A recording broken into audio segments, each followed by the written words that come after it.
میری سمجھ میں یہ نہیں. الحمدللہ وکفا والصلاة والسلام علی عبادہ الذین اصطفیٰ خصوصاً علی افضلہم وخاتم النبیین محمد الامین وعلی آلہ وصحبہ اجمعین. اما بعد فاعوذ باللہ من الشیطان الرجیم. بسم اللہ الرحمن الرحیم. ما صاب من مصیبت الا باذن اللہ ومن یؤمن باللہ یہد قلبہ واللہ بکل شیء علیم.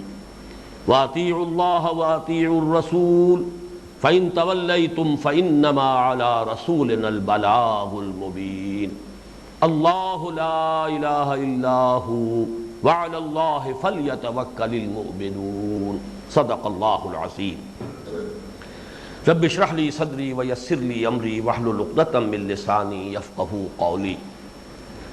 اللہم ربنا الہمنا رشدنا واعذنا من شرور انفسنا. اللہم ارنا الحق حقا وارزقنا اتباعہ وارنا الباطل باطلا وارزقنا اجتنابہ. گزشتہ نشست میں سورہ تغابن کی 11ویں آیت پر گفتگو ہو رہی تھی اور بات ابھی مکمل نہیں ہو پائی تھی. مسئلہ تقدیر کسی حد تک میں نے بیان کیا اور اس کا جو تعلق بنتا ہے نتیجے کے اعتبار سے مقام رضا مقام توکل. مقام رضا پر یہ 11ویں آیت یہ مختصر آیت ہے. یہاں پر سورہ حدید کے جو ام المسبحات ہے اس میں یہی مضمون قدر تفصیل سے آیا ہے. اور القرآن یفسر بعضہ بعضا کے حوالے سے میں چاہتا ہوں کہ اس مضمون پر جو آیات کے بعد احادیث ہیں ان کے تذکرے سے قبل ذرا جو اس کا ایک ورشن آیا ہے سورہ حدید میں وہ بھی آپ کے سامنے آ جائے. وہ آیت یہاں لگا دی جائے. سورہ حدید کی یہ آیت نمبر 22 اور 23 ہے جو میں آپ کو سنا رہا ہوں. ما صاب من مصیبت الا ما صاب من مصیبت فی الارض ولا فی انفسکم الا فی کتاب من قبل ان نبراها ان ذلک علی اللہ یسیر لکی لا تاسوا علی ما فاتکم ولا تفرحوا بما آتاکم واللہ لا يحب كل مختال فخور. اب آپ نوٹ کیجئے یہاں 2 آیتوں میں وہ مضمون آیا. ایک تو یہ کہ یہاں اجمال تھا ما اصاب من مصیبت، وہاں تفصیل آ گئی مصیبت کی. فی انفسکم فی الارض ولا فی انفسکم. 2 ہی طرح کی مصیبتیں ہو سکتی ہیں. یا تو زمین میں بڑے پیمانے پر کوئی زلزلہ ہے، کوئی سیلاب آ گیا ہے، کہیں آگ لگ گئی ہے، کوئی سائیکلون آ گیا ہے، کوئی اور آفت سماوی نازل ہو گئی ہے، کہیں زمین دھس گئی ہے. تو ما اصاب من مصیبت فی الارض ولا فی انفسکم، بیماری آ گئی ہے، کوئی حادثے سے دوچار ہو گئے ہیں، کوئی انسان کا عضو جو ہے وہ ناکارہ ہو گیا ہے، یا یہ کہ کوئی عزیز جو ہے فوت ہو گیا ہے. ما اصاب من مصیبت فی الارض ولا فی انفسکم الا فی کتاب من قبل ان نبراها، مگر یہ کہ وہ ایک کتاب میں درج ہے اس سے پہلے کہ ہم اسے ظاہر کریں. یہ کتاب میں درج ہونا میں نے عرض کیا تھا یہ کیا ہے؟ واللہ بکل شیء علیم. یہ اللہ کی وہ علم قدیم کی کتاب ہے جس میں ہر شے موجود ہے. وہ عالم ما کان و ما یکون ہے. جو کچھ ہوا ہے اور جو کچھ قیامت تک ہوگا اس کے علم میں آنے واحد میں ہے. یہ ماضی حال مستقبل اس کے لیے ہے ہی نہیں. یہاں بعض ہمارے متکلمین کو بڑی ٹھوکر لگی ہے اور کچھ کسی درجے میں وہ غلطی اور وہ مغالطہ علامہ اقبال کو بھی لگا ہے. ہمارے ہاں ایک تو متکلمین اہل تشیع اور معتزلہ یہ بہت سے معاملات میں ایک دوسرے کے قریب ہیں. ان کا ایک رائے، ان کا ایک عقیدہ یہ ہے کہ اللہ کو بدا بھی ہوتا ہے. یہ بدا کا لفظ آپ نے سنا ہوگا، اس کا مفہوم کیا ہے؟ یعنی بدا ابتدا، اسی سے بنا ہے لفظ، ابتدا ہو گئی. بدا ہوتا ہے یعنی کوئی چیز اللہ کے علم میں آتی ہے اس کے واقع ہونے کے بعد، پہلے سے اس کے علم میں ضروری نہیں ہے کہ ہر شے موجود ہے. اہل سنت کے نزدیک یہ باطل ہے. اللہ کا علم آنے واحد میں محیط ہے، ماضی حال اور مستقبل کو اللہ کو کوئی بدا نہیں ہوتا. ایسا نہیں ہے کہ کوئی چیز وقوع پذیر ہو گئی ہو تو اللہ کے علم میں آئے، معاذ اللہ ثم معاذ اللہ، ہر شے کا جاننے والا ہے۔ یہ جو بدا کا تصور ہے یہ اہل تشیع کے ہاں بھی، معتزلہ کے ہاں بھی۔ علامہ اقبال نے بھی لیکچرز میں ایک جگہ ایک لفظ استعمال کیا ہے، future is an open possibility.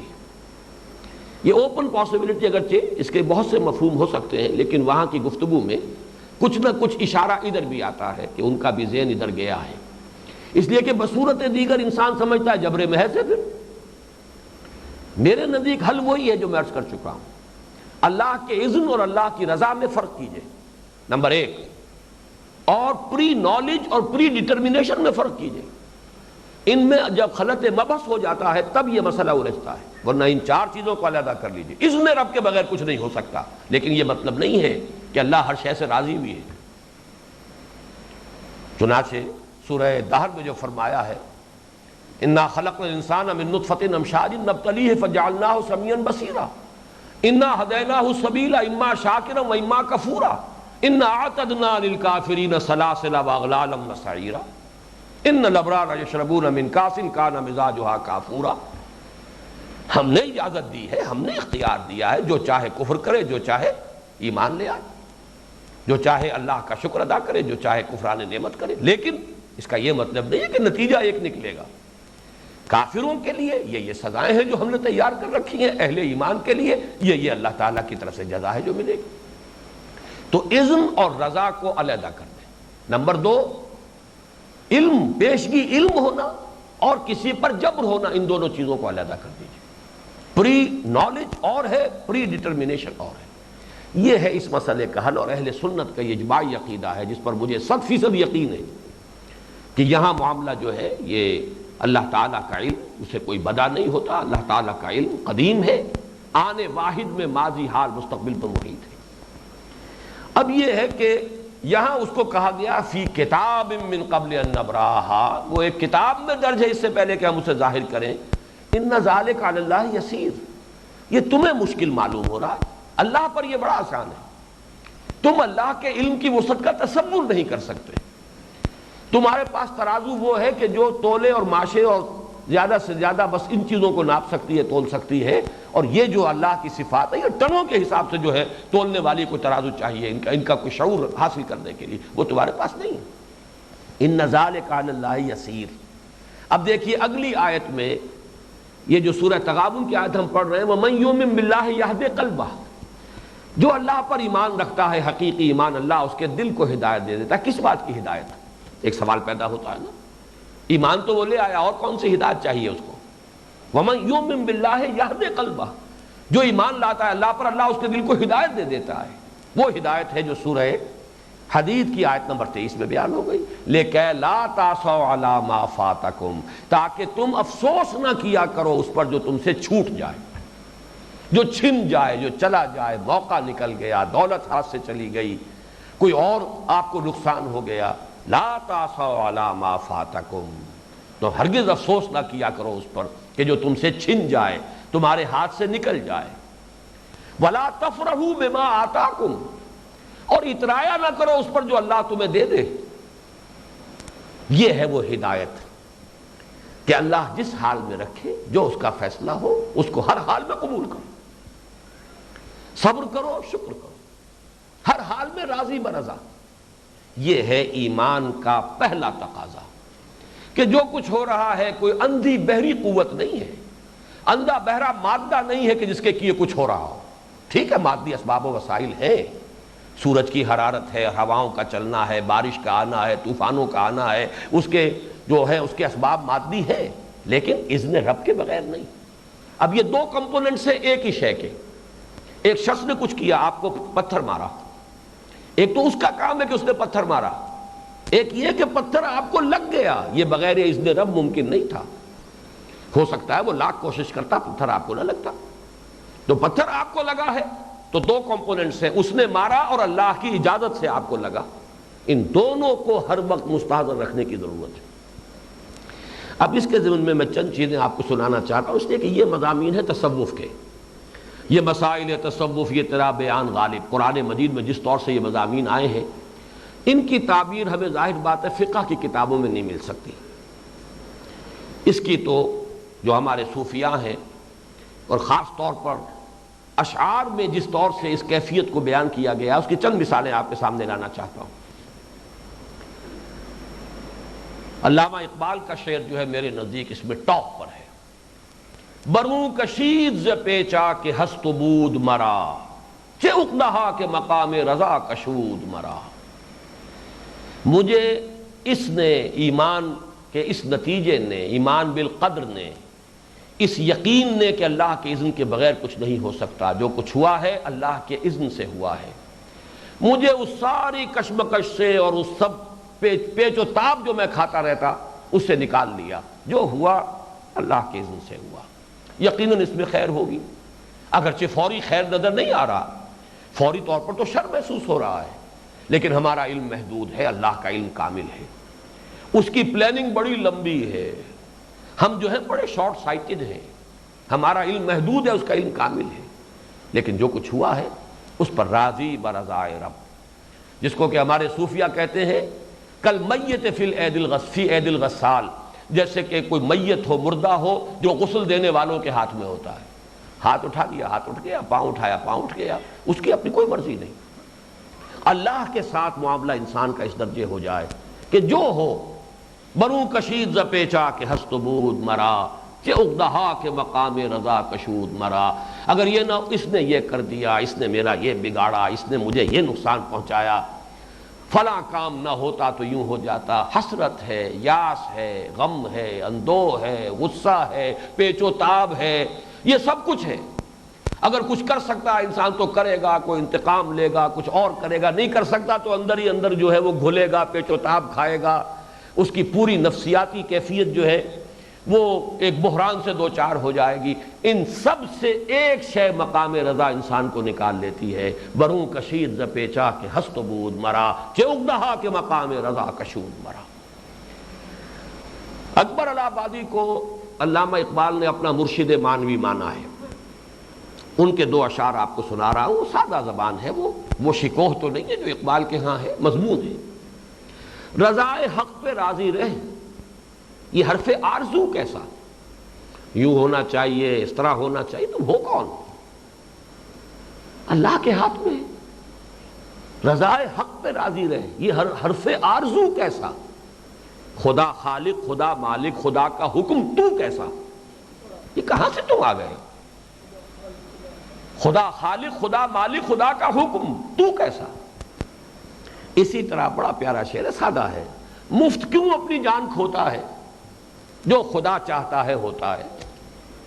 سادہ چیزیں ہیں، لیکن غور کیجئے وہ نفسیاتی کیفیات، سارے امراض جو ہے دماغی یہاں سے شروع ہوتے ہیں، کانفلکٹس ہیں، فرسٹریشنز ہیں، اس نے یہ کیا، اس نے یہ بگاڑا، اس نے میرے ساتھ یہ کر دیا۔ اگر معلوم ہو میرا رب ہے، یہ ٹھیک ہے، اس نے جو کمانا تھا کما لیا، اس نے جو خیر کمانا تھا خیر کما لیا، شر کمانا تھا شر کما لیا۔ بڑا پیارا واقعہ ہے، بارہا سنایا ہے کہ کوئی درویش یہ کہتے ہوئے جا رہے تھے خاص کیفیت میں، جو رب کرے سو ہو، جو رب کرے سو ہو، جو رب کرے سو ہو۔ کسی شخص نے پتھر اٹھا کر دے مارا، سر پر لگا جا کے۔ انہوں نے پلٹ کر دیکھا کس نے مارا، انہوں نے کہا مجھے کیا دیکھتے ہو، جو رب کرو سو ہو۔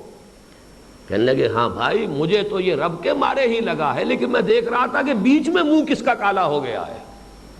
تم نے تو کمائی کر لی نا جو کی اپنے لیے، مجھے لگا ہے اگر میرا رب نہ چاہتا پتھر نہیں لگ سکتا تھا۔ یقیناً اس کا اذن ہے اور میں راضی ہوں، یقیناً اس میں میری کوئی خیر ہے، شاید کہیں مجھے متنبع کرنا پیش نظر ہو اللہ کے، اللہ مجھے کہیں جگانا چاہتا ہو، ہوش میں لانا چاہتا ہو، کہیں کسی غلط رخ سے متنبع کرنا چاہتا ہو، تو میرے لیے تو خیر ہی خیر ہے، لیکن تم نے جو کمائی کی وہ اپنی جگہ۔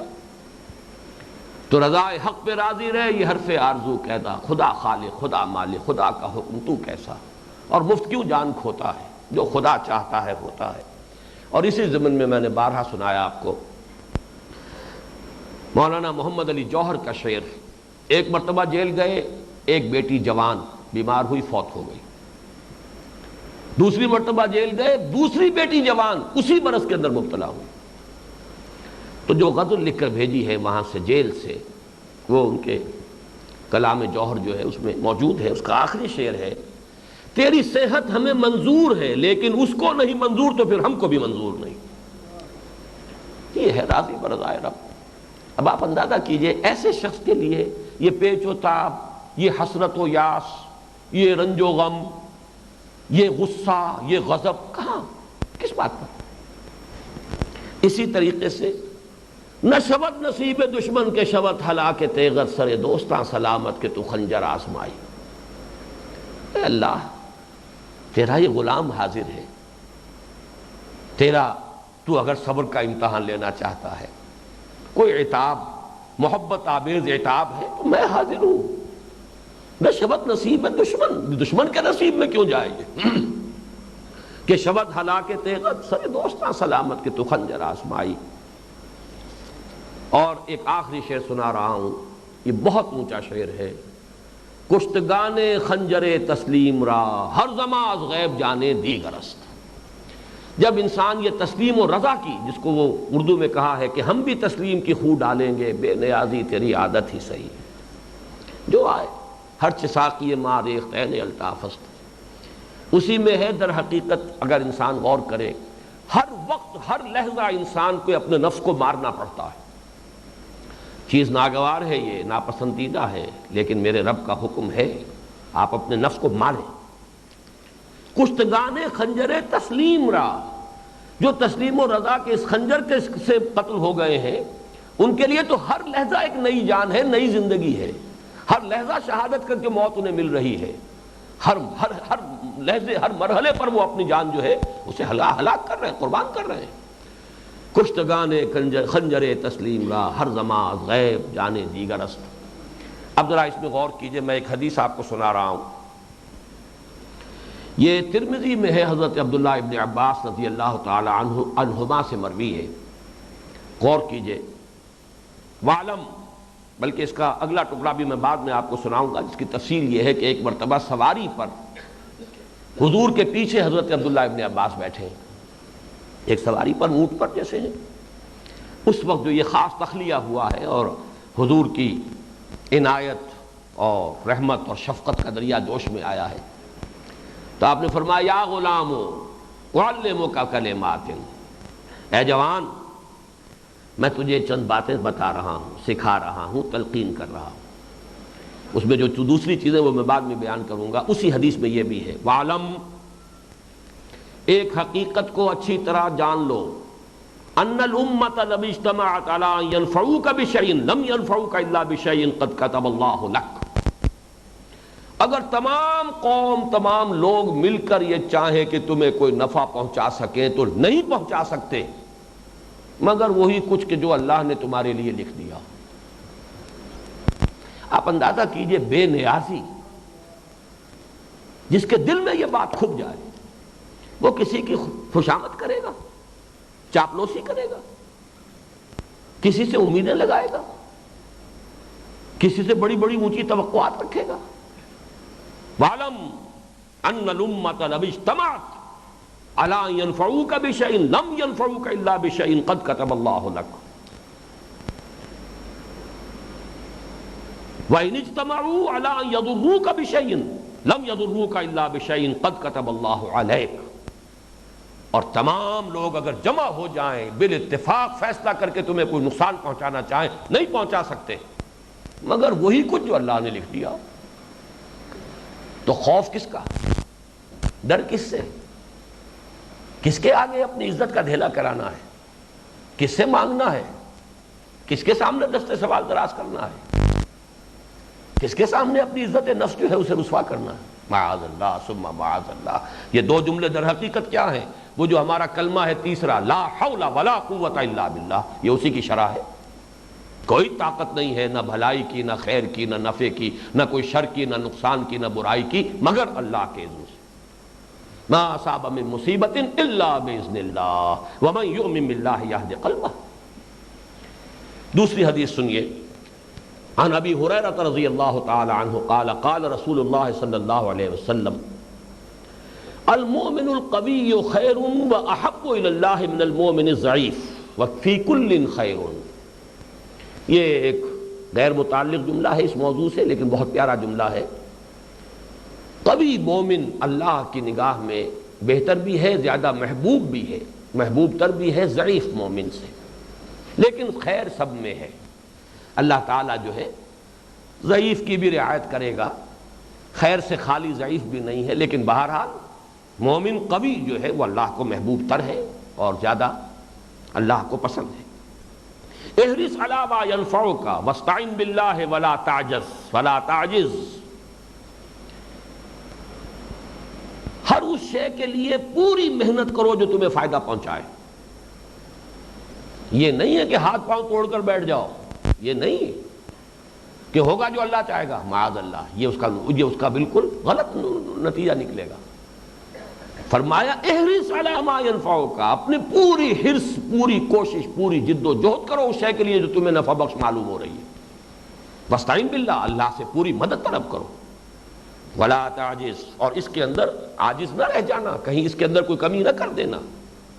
وَإِنْ أَصَابَكَ شَيْءٌ فَلَا تَقُلْ لَوْ أَنِّي فَعَلْتُ كَانَ كَذَا وَكَذَا، یہ کبھی نہ کہنا کہ کاش میں نے یوں کیا ہوتا تو یوں ہو جاتا۔ یہ حسرت کا ایک اور انداز ہے، ہائے کیا غلطی ہو گئی، میں نے اس وقت یہ کام نہیں کیا، ہائے فلاں معاملہ اگر میں اس طرح کر لیتا تو میری یہ بات صحیح درست ہو جاتی۔ یہ ہرگز کبھی نہ کہنا۔ کیوں نہ کہنا؟ وَلَكِنْ قُلْ قَدَرُ اللَّهِ وَمَا شَاءَ اللَّهُ مَا شَاءَ فَعَلَ، یوں کہا کرو یہ اللہ کی تقدیر تھی، یوں ہی ہونا تھا، جو اللہ نے چاہا تھا وہی ہوا۔ ما شاء اللہ کان وما لم یشاء لم یکن، جو اللہ نے چاہا وہی ہوا، جو اس نے نہیں چاہا وہ ہو نہیں سکتا تھا۔ اب نوٹ کیجئے آخری جملہ جس کے لیے یہ حدیث میں آپ کو سنا رہا ہوں، وَإِنَّ لَوْ تَفْتَحُ عَمَلَ الشَّيْطَانِ، یہ کلمہ لو جو ہے کہ کاش کے یوں ہو جاتا، کاش کہ میں یوں کرتا، یہاں سے عمل شیطان شروع ہو جاتا ہے۔ اس لیے کہ یہ ایک لفظ بتا رہا ہے کہ اللہ پر تو آپ کا ایمان ہے ہی نہیں، اللہ کو تو یا تو آپ علی کل شیء قدیر نہیں مان رہے یا علی بکل شیء علیم نہیں مان رہے، کسی نہ کسی جگہ تو پانی مر رہا ہے۔ تو جو ہونا تھا تو اللہ تعالیٰ کی کتاب ہے، اس کے اندر ہونا ہی تھا۔ پہلی حدیث کا آخری ٹکڑا بھی میں آپ کو سنا دوں، یہ اصل میں حضرت عبداللہ ابن عباس رضی اللہ تعالیٰ عنہما ہی سے جو روایت تھی وہ تو ترمذی کی تھی جو میں نے آپ کو سنائی ہے، بعض دوسری کتابوں میں جو روایت کی آئی ہے تو اس میں یہ الفاظ بھی ہیں، وَعْلَمْ، اور جان لے، اے میرے بچے، اے نوجوان۔ بہرحال شفقت بھی تھی، چچا زاد بھائی تھے عبداللہ ابن عباس، ان کے لیے خاص دعا کی تھی، اللہم فقہہ فی الدین وعلمہ التاویل، اے اللہ اسے دین کا فہم عطا فرما اور قرآن کی تفسیر اور تعویل کا علم عطا فرما۔ انہی کو یہ تلقین فرما رہے ہیں، وَعْلَمْ أَنَّمَا أَخْطَأَكَ لَمْ يَكُنْ لِيُصِيبَكَ، یہ جان لو کہ جو چیز تمہارے ہاتھ سے جاتی رہی وہ کبھی مل سکتی ہی نہیں تھی۔ یہ وہی ان لو تفتح عمل الشیطان، یہ لو جو ہے کاش یہ ہو جاتا تو یوں ہو جاتا، یوں نہ ہوتا تو یہ نہ ہوتا، یہ ذہن سے نکال دو بالکل۔ وَعْلَمْ أَنَّمَا أَخْطَأَكَ لَمْ يَكُنْ لِيُصِيبَكَ وَأَنَّمَا أَصَابَكَ لَمْ يَكُنْ لِيُخْطِئَكَ، اور یہ بھی جان لو کہ جو کچھ ہوا ہے وہ کبھی تمہارے ہاتھ سے کبھی ہو ہی نہیں سکتا تھا کہ تم پر نہ آتی، وہ مصیبت یا تکلیف ناممکن تھا، کچھ بھی کر لیتے، وہ تو اللہ کے اس علم کے اندر، اس کی اس کتاب ازلی کے اندر پہلے سے طے شدہ ہے۔ ما اصاب من مصیبت فی الارض ولا فی انفسکم الا فی کتاب من قبل ان نبرأها ان ذلک علی اللہ یسیر لکی لا تعصوا علی ما فاتکم ولا تفرحوا بما آتاکم واللہ لا یحب کل مختال فخور۔ اب میں چاہتا ہوں کہ یہ مضمون آج آ ہی گیا ہے تو اس کی تکمیل ہو جائے، اگر ہمارا پروگرام جو ہے اس میں کوئی خلل پیدا ہو جائے تو کوئی حرج نہیں۔ دیکھیے یہ بات شاید اس کے بعد ہمارے اس منتخب نصاب میں کوئی اور موقع نہ آئے جس میں اس حقیقت کو ہم مزید تفصیل سے سمجھ سکیں۔ یہ جو کیفیت ہے دنیا میں انسان پر سرد و گرم آتے رہتے ہیں حالات، ناگوار بھی، خوشگوار بھی، خیر بھی، شر بھی، برے حالات بھی، اچھے حالات بھی، فقر بھی اور کشادگی بھی، تنگی بھی، کشادگی بھی، فقر بھی، غنا بھی، صحت بھی، بیماری بھی۔ اچھا، اس کا ایک طبعی رد عمل تو بالکل سمجھیے کہ وہ انوالنٹری ہے، وہ انسان کے ارادے سے باہر ہے، وہ تو ایک طرح کا ریفلیکس ایکشن ہے۔ جیسے یہ کہ اگر آپ کا ہاتھ رکھا ہوا تھا کسی چیونٹی نے کاٹا، آپ کا ہاتھ فوراً جو ہے وہاں سے ہلے گا، یہ آپ کا کوئی سوچا سمجھا عمل نہیں ہے۔ ریفلیکس ایکشن ہے، انوالنٹری ایکشن ہے۔ اس حد تک تو انسان ایک تکلیف کے اندر اگر اسے کچھ تاثر ہے، منفی تاثر، یا کہیں خوشی میں کوئی مثبت تاثر ہے، اس حد تک کنڈون کیا جا سکتا ہے۔ لیکن یہ جان لیجئے، اب ایک ایک لفظ میرا غور سے سنیے، یہ جو پینڈولم ہے، اس پینڈولم کا سوئنگ جتنا زیادہ ہوگا اتنا ہی انسان اللہ سے محجوب ہے، ایمان سے محروم ہے۔ جتنا ایمان ہوگا اس پینڈولم کا سوئنگ کم ہوتا چلا جائے گا۔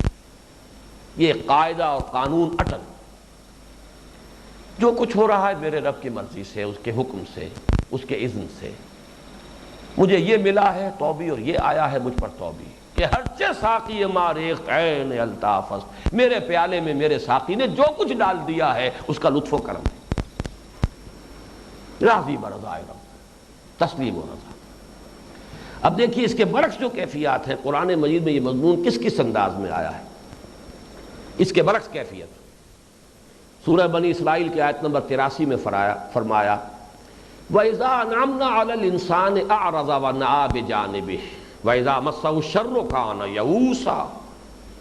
جب ہم انسان پر نعمتوں کی بارش کرتے ہیں تو روگردانی کرتا ہے، پہلو موڑ لیتا ہے، اور اگر کہیں کوئی تکلیف آ جاتی ہے وَإِذَا مَسَّهُ الشَّرُّ كَانَ يَئُوسًا، مایوس ہو کر رہ جاتا ہے، کمر ہمت ٹوٹ کر رہ جاتا ہے۔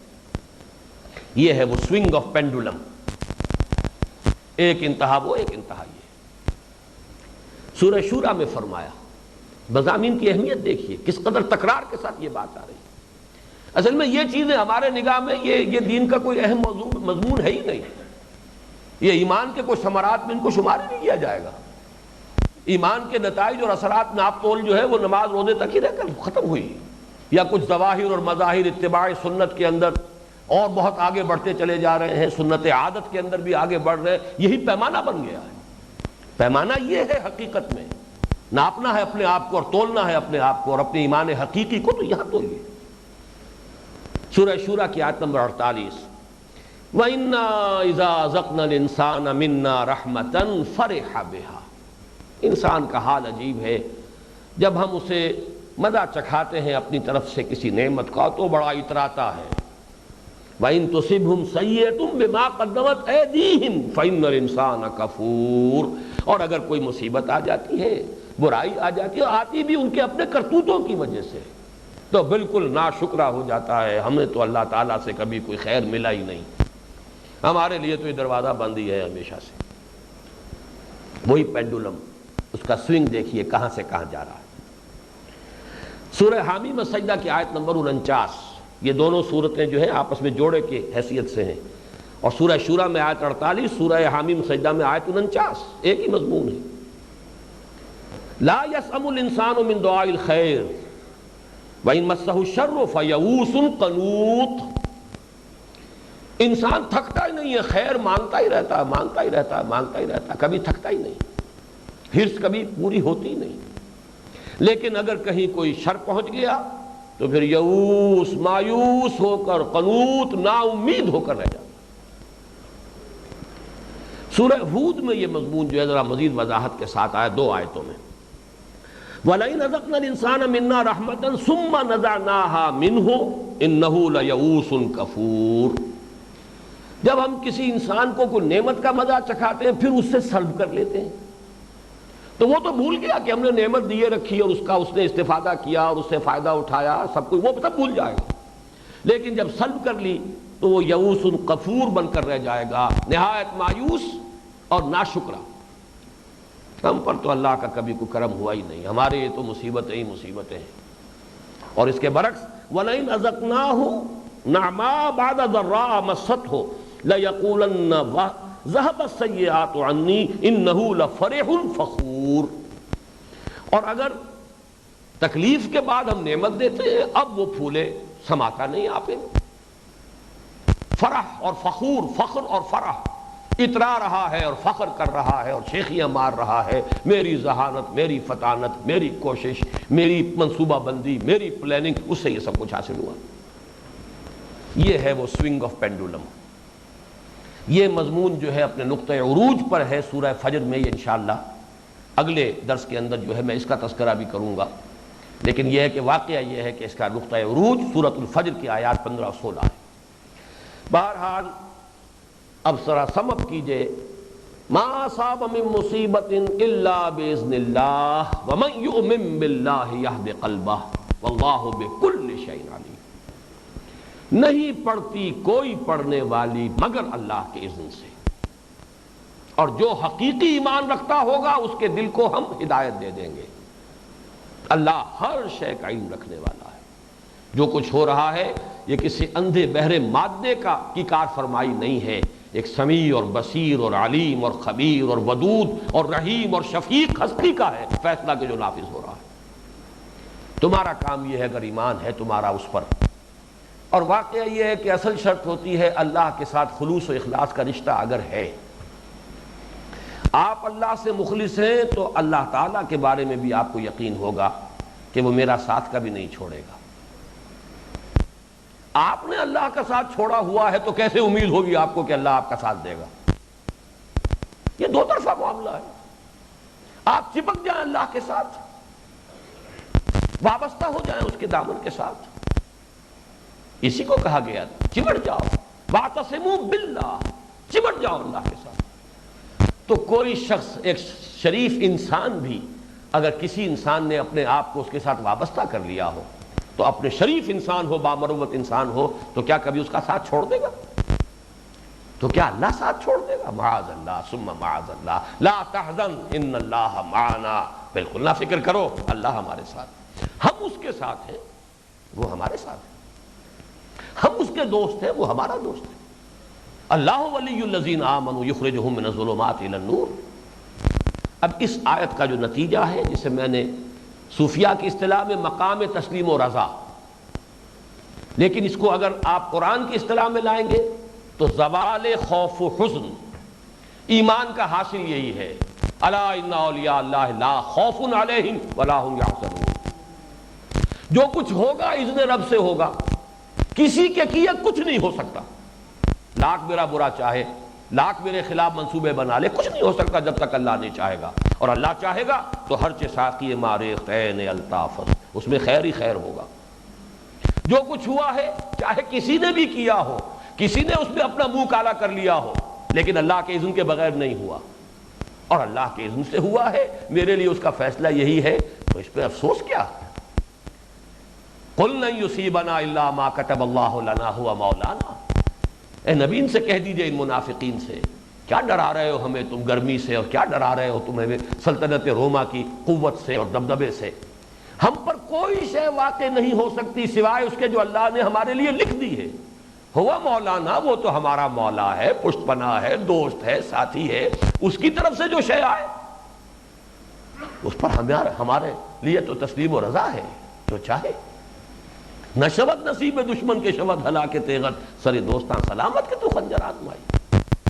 اور اسی کا نتیجہ ایک تو ہے زوال خوف و حزن، اور ایک ہے ازالہ حسرت و یاس۔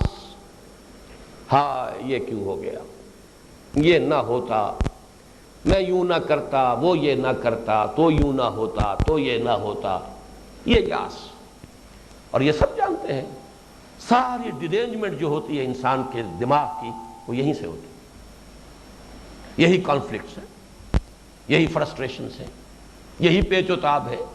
اسی لیے میں کہتا ہوں اس موضوع پر میرے نزدیک حرف آخر اقبال کا وہ شعر کہ بروں کشید ز پیچا کے ہست و بود مرا، چہ اقدہا کے مقام رضا کشود مرا۔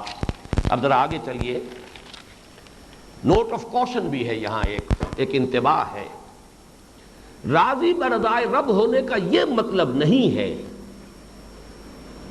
کیا مطلب نہیں ہے گن لیجئے۔ نمبر ایک کہ مجرموں کو سزا نہ دی جائے، جس نے جو کچھ کیا ہے اگرچہ ہوا ہے وہ اذن رب سے، لیکن وہ ذمہ دار ہے، وہ کیفر کردار کو پہنچائے جائیں گے۔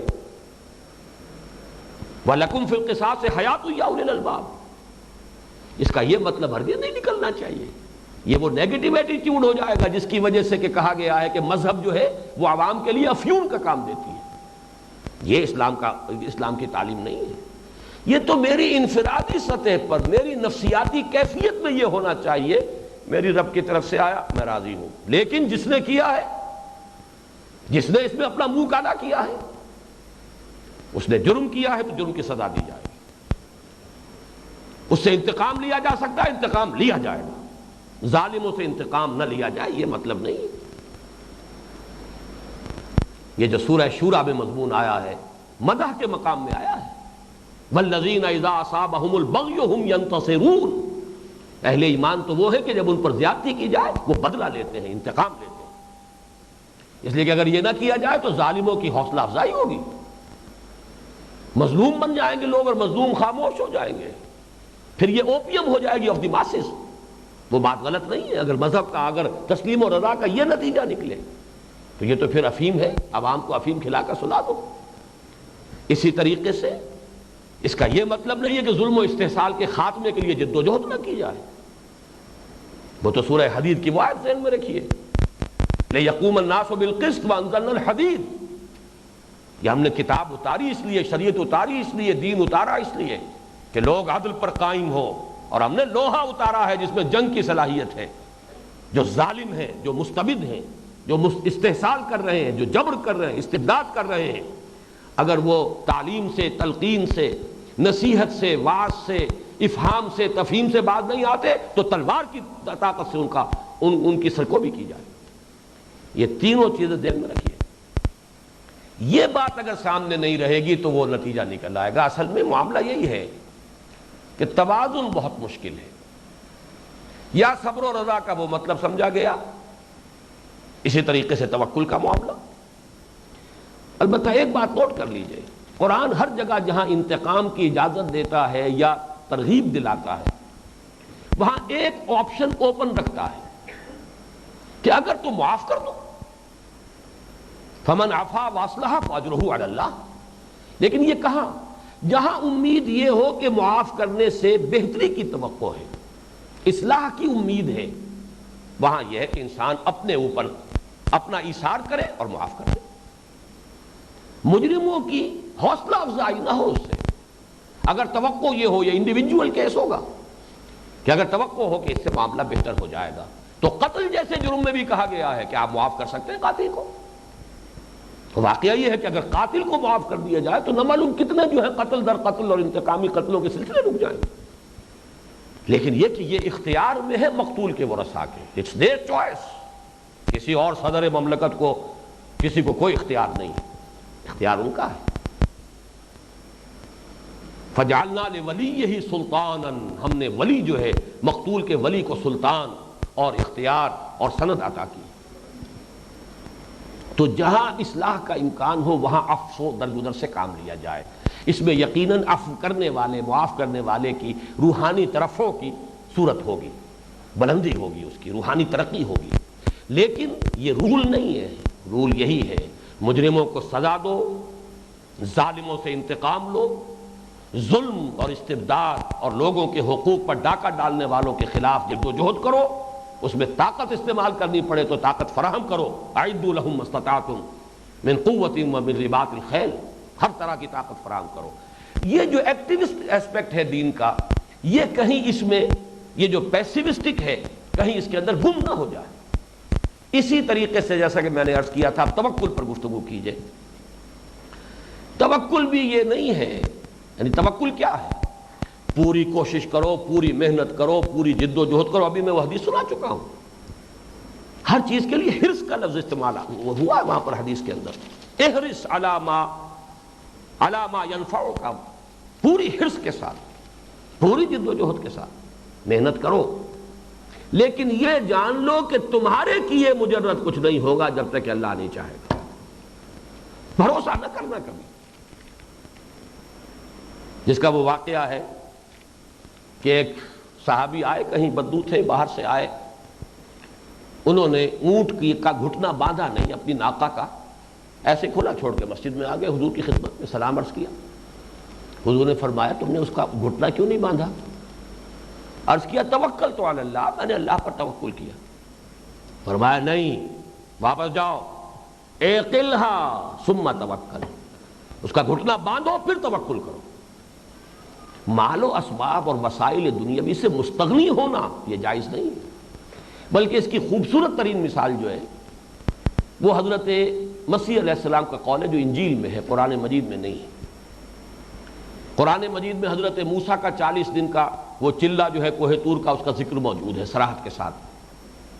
انجیل میں حضرت عیسیٰ کا بھی چلے کا ذکر ہے، 40 دن رات کا روزہ رکھا مسلسل۔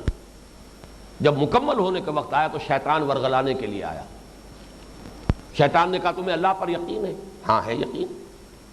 پہاڑ کے اوپر تھے، تم اپنے پہاڑ پر سے اگر اپنے آپ کو گرا دو تو اللہ بچا سکتا ہے کہ ہاں بچا سکتا ہے، تو گرا دو کہ دور ہو شیطان، میرے رب نے مجھے پیدا کیا کہ مجھے آزمائے، نہ یہ کہ میں اسے آزماؤں۔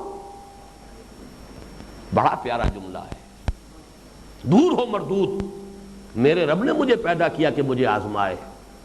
خلق الحیات خلق الموت والحیات لیبلوکم ایکم احسن عملا، میں اسے آزمانے لگوں کہ وہ مجھے بچا سکتا یا نہیں بچا سکتا۔ تو اللہ کو اس طور سے آزمانا درست نہیں، جو اپنے امکان میں ہے کر گزرو، بھرپور سعی جہد، پورا ایکٹیویزم، پوری جد و جہد، لیکن کبھی یہ گمان نہ ہو کہ اسباب و وسائل اور ہمارے اسباب و ذرائع سے کوئی نتیجہ برآمد ہو جائے گا۔ اگر یہ ذہن میں آ گیا تو محجوب ہو گئے اللہ سے، پھر اللہ کہاں رہا؟ پھر تو اصل اختیار، اصل قوت، اصل طاقت اسباب و وسائل کی ہے۔ یہ ہے توکل، سعی و جہد سے کنارہ کشی نہ ہو، اسباب و وسائل سے استغنا نہ ہو۔ حضرت مسیح کے الفاظ میں اللہ کو آزمانے نہ لگ جاؤ کہیں، بیجا تحور نہ ہو۔ اب حضور کو دیکھیے صلی اللہ علیہ وسلم، یہ نہیں کیا کہ مکے کے اندر پہلے ہی دن جو ہے وہ تلوار اٹھا لی ہو، اللہ تعالیٰ تو مدد کر سکتا تھا، اس وقت بھی کر سکتا تھا۔ ساری جد و جہد کی ہے، محنت کی ہے، قوت فراہم کی ہے، جماعت حزب اللہ تیار کی ہے، اس وقت تک نہیں انل منکر باللسان ہو رہا ہے، ان بتوں میں کچھ نہیں ہے، یہ سب معبود تمہارے باطل ہیں، یہ سب تمہارے خیالات ہیں، ان میں کچھ نہیں ہے، زبان سے ہو رہا، کسی بت کو توڑا نہیں۔ جد و جہد ہے، اس کے لیے سعی ہے، اس کے لیے پہم کوشش ہو رہی ہے، دعوت ہے، تبلیغ ہے، تربیت ہے، تزکیہ ہے، تنظیم ہے، پھر ہجرت ہے، جہاد ہے، قتال ہے۔ پھر جب مکے میں آئے ہیں تو پہلا کام کیا کہ بتوں کو توڑ دیا، جاء الحق وزهق الباطل ان الباطل کان زہوقا۔ کیوں نہیں اسی وقت جب کہ 40 مسلمان ہو گئے تھے اسی وقت بھی آپ اقدام کر سکتے تھے؟ نہیں، اسباب و وسائل کا ہو۔ لیکن دوسری طرف یہ بھی نہ ہو کہ غزوہ حنین میں چونکہ 12,000 تھے ساتھ، لہذا کچھ مسلمانوں کا خیال ہوا معاذ اللہ حضور کا نہیں معاملہ، آپ کے قریب کے ساتھیوں کا نہیں، بعض لوگوں کے ذہن میں آئے وَيَوْمَ حُنَيْنٍ إِذْ أَعْجَبَتْكُمْ كَثْرَتُكُمْ، جبکہ تمہیں اپنی کثرت پر ناز ہو گیا تھا۔ کسی کو خیال آیا ہوگا کبھی 313 ہوتے تھے شکست نہیں کھاتے تھے، آج 12,000 ہے، کیا سوال ہے شکست کا؟ وہ شکست ہوئی ہے، ضاقت بکم الارض بما رحبت ضاقت علیکم الارض بما رحبت، زمین اپنی پوری وسعت اور کشادگی کے باوجود تم پر تنگ ہو گئی، بھگدڑ مچی ہے کہ حضور پھر خود اترے ہیں سواری سے، علم ہاتھ میں لیا ہے، رجز پڑھا ہے زندگی میں پہلی اور آخری مرتبہ، انا النبی لا کذب انا ابن عبد المطلب، میں نبی ہوں اور اس میں کوئی جھوٹ نہیں، 12,000 میرے ساتھ ہوں تب بھی نبی ہوں، ایک بھی میرے ساتھ نہ دے تب بھی نبی ہوں۔